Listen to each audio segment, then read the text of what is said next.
Okay, now we're going to take a look at the um, parts of the innate immune system that have to do with barriers. These are physical barriers. Like I said, they are represent armor, like your armor, and they can comprise actually physical tissue barriers as well as cells, chemicals, and various types of activities of cells, like phagocytic barriers. Um, so they're referred to as anatomical barriers, physiological barriers, chemical barriers, cellular barriers, and phagocytic barriers. Now, the skin is the largest interface you have with the environment. It is, and it's contained of two main, or it's organized in two main layers: the inner portion, which is the dermis, and the outer portion, which is the epidermis.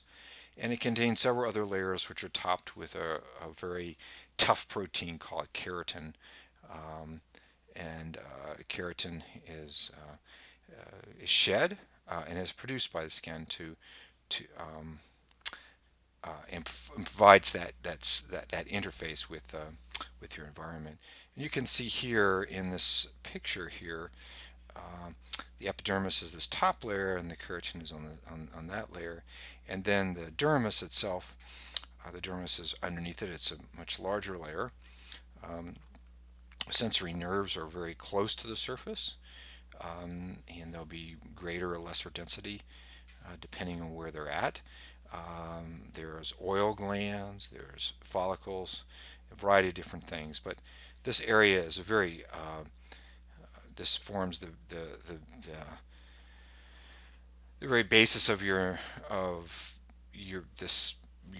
interface with your environment, and the cells that are composed of skin and epidermis are locked very tightly, as you can see here in this drawing to the right. They're locked very tightly together, in which you can see the cells form very tight junctions in which things can't get into those cells, get across those areas, those membranes, or across the membranes into the skin. Now, of course, uh,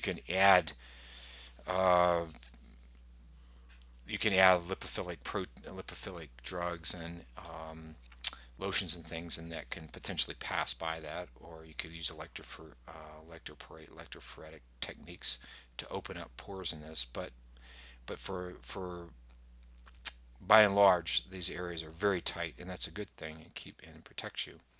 Now, the really important thing about the skin is it's dead and it's dry.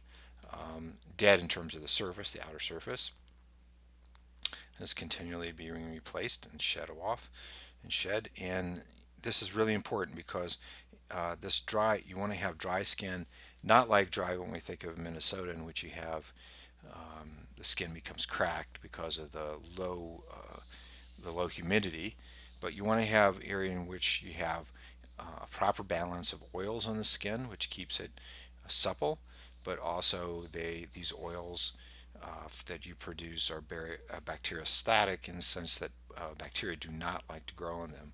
They much more, and particularly fungus, do not like to grow in them. Fungus, and they like to grow into areas that are wet, that have high humidity. There are also sweat is also produced, water is produced. We'll see that a little bit later, and there are other things that are produced as well by the skin, which will come up to later. The basement membrane below the skin is composed of a large, and under the epithelial layer is composed of collagen, a very sort of a sheath of collagen. This is really important too, because you don't want to break through that area, because that will then increase your odds of getting an infection. Um, and there are bacteria they're referred to. Sometimes you see them referred to as um, flesh-eating bacteria, which seems pretty horrifying to think about it. But in fact, what that is they're bacteria that produce toxins, and these toxins are actually enzymes called collagenases, and other types of enzymes that go to destroy the these areas of the skin, particularly in collagen, that allow the bacteria to invade the area much more easily and feed on the potential nutrients that are there. Mucous membranes are really important. They cover the exterior parts of the body, and they that must remain moist. Those would include the nasal passages, the mouth, the urinary tract areas like the vagina, uh, any areas in which you have which needs to remain moist uh, has mucus. These are these they're the mucus itself, the mucous membranes that you have there produce mucus, and that mucus serves as really their sticky glycoproteins, glycosamine glycans that have very adherent properties. They stick very well to a variety of different things. It's actually, although when you see basically mucus, it doesn't look like it's very real structure. There's actually quite a lot of structure in it, and it contains water. There's quite a lot of water in it and holes in it. So it's a sort of a cross-sectional polymer. It's this large polymer.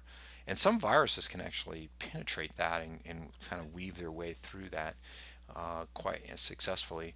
Um, and other whereas a lot of viruses and other ones get trapped in that, and it because it provides these false binding sites, and that those false binding sites block the area, block this block the virus from or a bacteria from binding to potentially receptors or places it would like to bind to in the tissue, leading to infection. So that, for example, if you have a target tissue that is potentially going to be infected, a virus will have ligands on its surface or receptors that will bind to particular ligands it wants to bind to particular cells.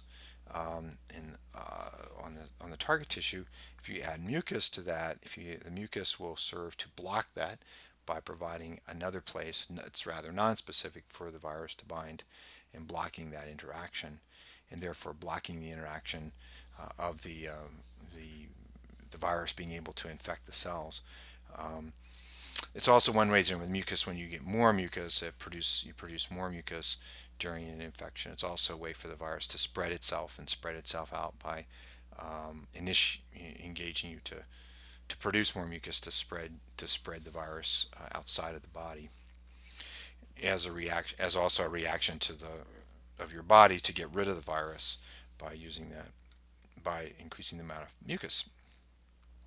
Now, flow of fluids. So speaking of mucus, there's other fluids that are important to keeping the environment pathogen free. The first are eyes. One example would be eyes. Tears. Tears are really important. They clean the area. They clean the area of the eye. Your eye sweeps back many times a minute, and continually producing tears. The tears sweep away any pathogens that are there.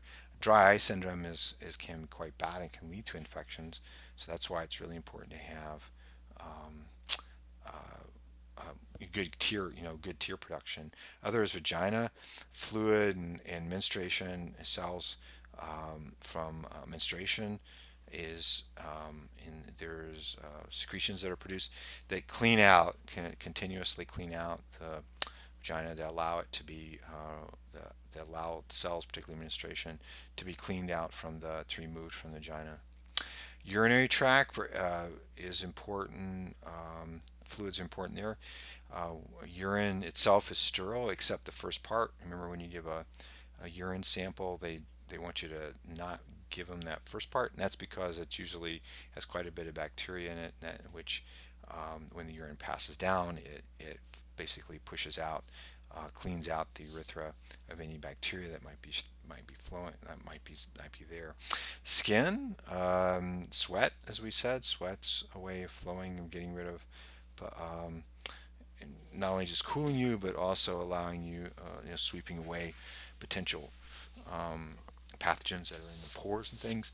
Um, the mouth is a really important one. You produce about 1 liter of saliva a day. You might want to get a bottle, take a look at that, and see how much that is. That's how much you produce a day, which is taken and swallowed, and reduces the amount of bacteria that are in your mouth, or cleans it out so that they don't continually stick there. That's why, also if you have a lot of sugary foods or things like that, they can create great environments for bacteria to grow within the mouth, and saliva is good at removing that. And as we said with the respiratory tract, there's mucous membranes. And I didn't mention cilia, but cilia are they're little hair-like follicles that can beat and move out stuff from the respiratory tract, move out things that are potentially blocking it, and moving out so that you can get rid of them, cough them up. Um, they're really important in stopping potential and helping prevent infections. They do, and that's one of the reasons if you have a cough, if you're a smoker, smokers, those cilia gets deactivated, and so over time, and that's one of the reasons for smokers cough, because they just get a buildup of this crud in the respiratory tract that they can't get rid of. Um, Low pH is another one of these chemical barriers. Um, Low pH is very toxic to cell bacteria. Bacteria don't like to grow in low pH. There are some H. pylori can grow in low pH in the stomach, and so you can get an infection of that in the stomach, which can lead to referred to recurrent heart, what's referred to as stomach ulcers. But by and large, bacteria are don't like being in highly acidic environments. And it's one of the things that happens when you ingest food, the pH of the stomach drops to about 1, and so therefore it's highly acidic, and that will result in hydrolysis of cell walls and membranes and things like that, and so it's not good for bacteria in general. Um, uh, infants you can get bacterium from bacteria lactobacillus, um, in the metabolism of lactose that's in milk, that can lower the GI tract for bacteria and protect infants by keeping their the GI tract pH low. For the vagina, fermentation of glycogen by commensals, these helpful bacteria, which we're going to see in a minute, um, are good and important because that production or metabolism of the glycogen lowers the pH and protects against bacterial colonization. There are other enzymes are also chemical barriers. There are a number enzymes. There are RNases, there are peptidases. They're also, and one of the most important are lysozymes.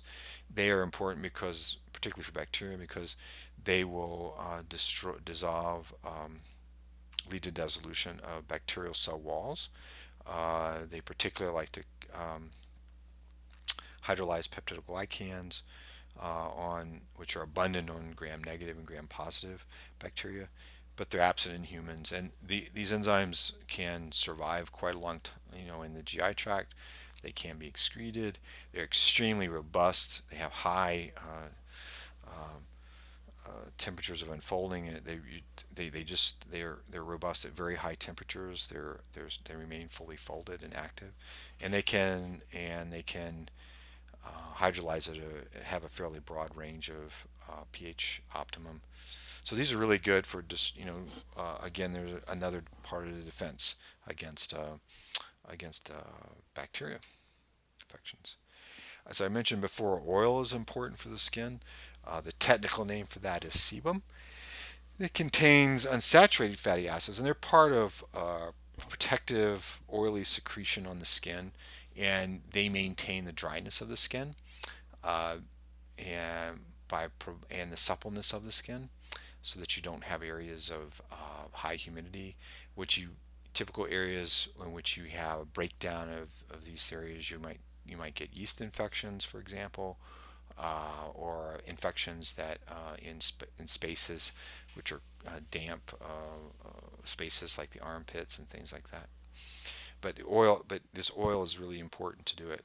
It keeps areas, it keeps the skin from becoming moist and a good place for fungal infections.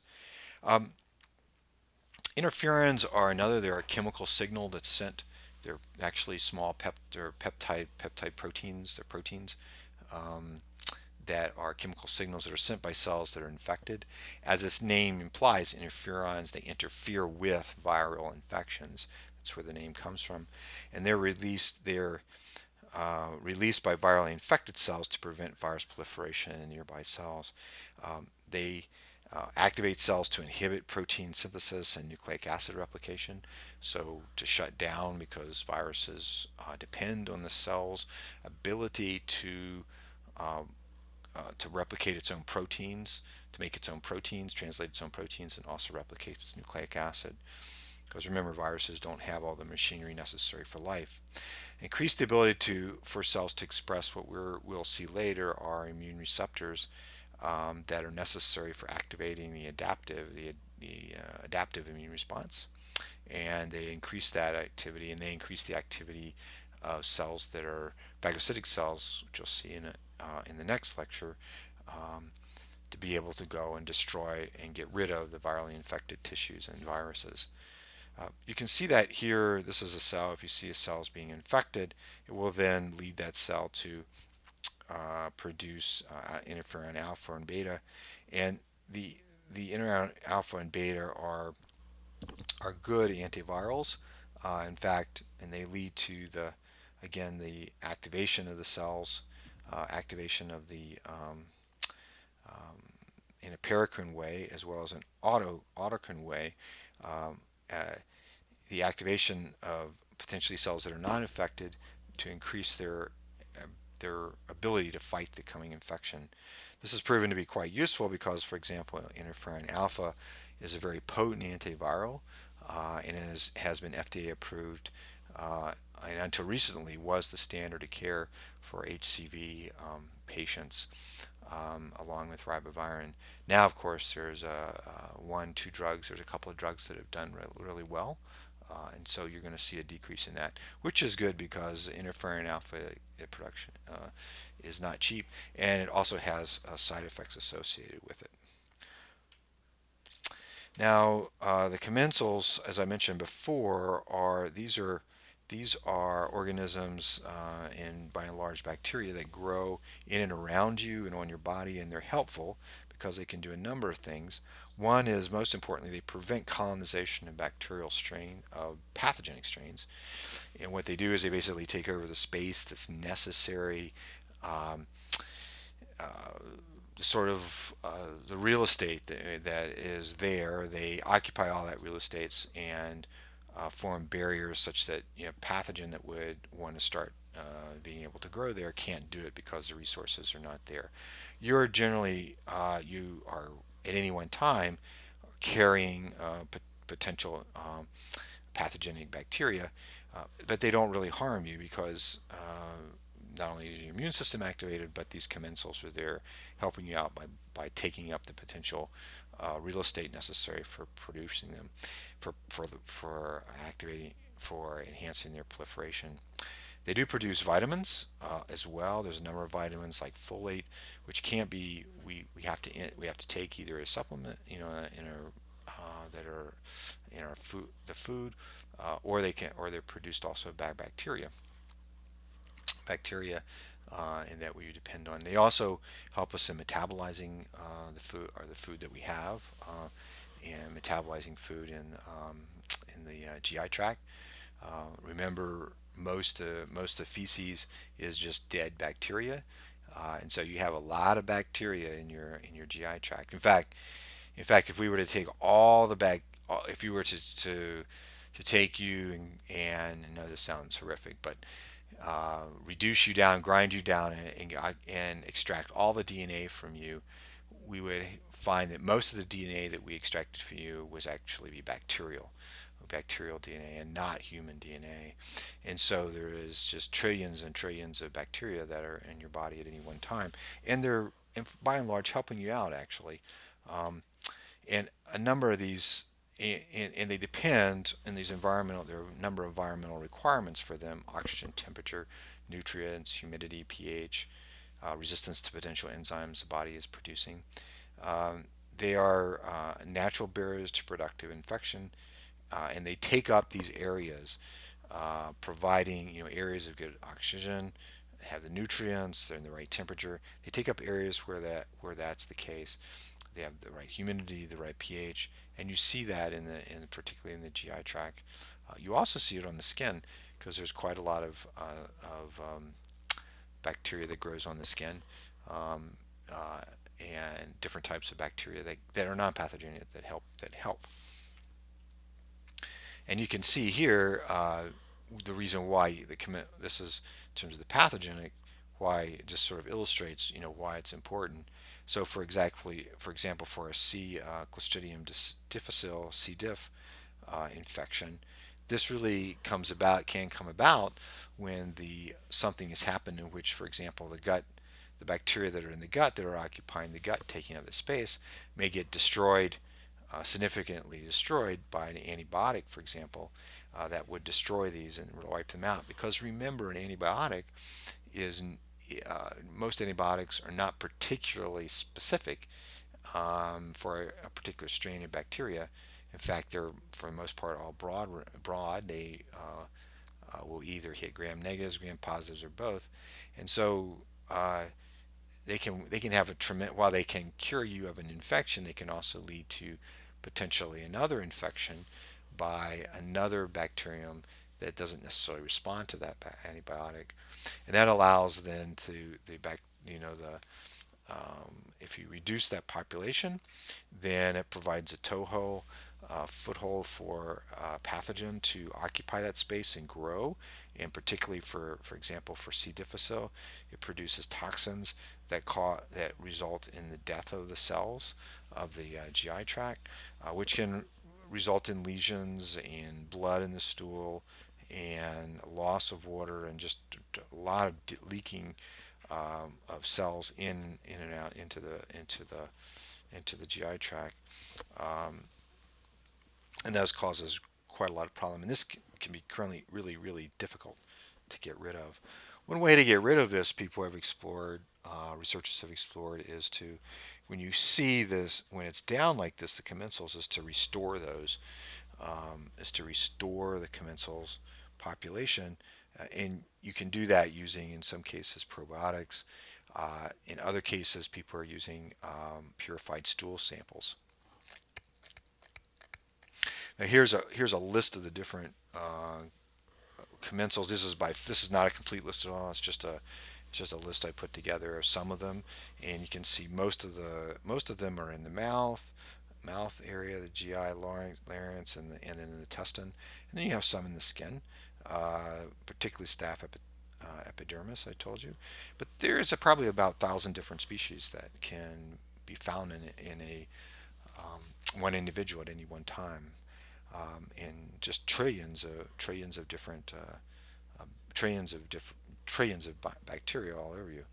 Um, uh, so if you see this, you'll see that some of these are like epidermis are in lots of different places, but then there are also commensals or ones where they're in small populations, pneumonia, strep pyogenes, which are potential pathogens, but which occupy very little of they're in only a few areas, and they also are, because of the commensals, are held into smaller niches, and so don't become a problem until something happens and initiates that.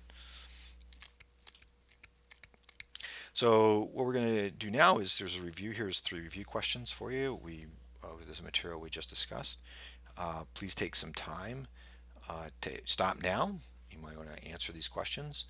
You can stop the tape, and on the next slide I'll click. There is the answers, and then I'm going to stop here in this first video, and I'll come back on the second video, and we'll take a look at phagocytosis and pattern recognition.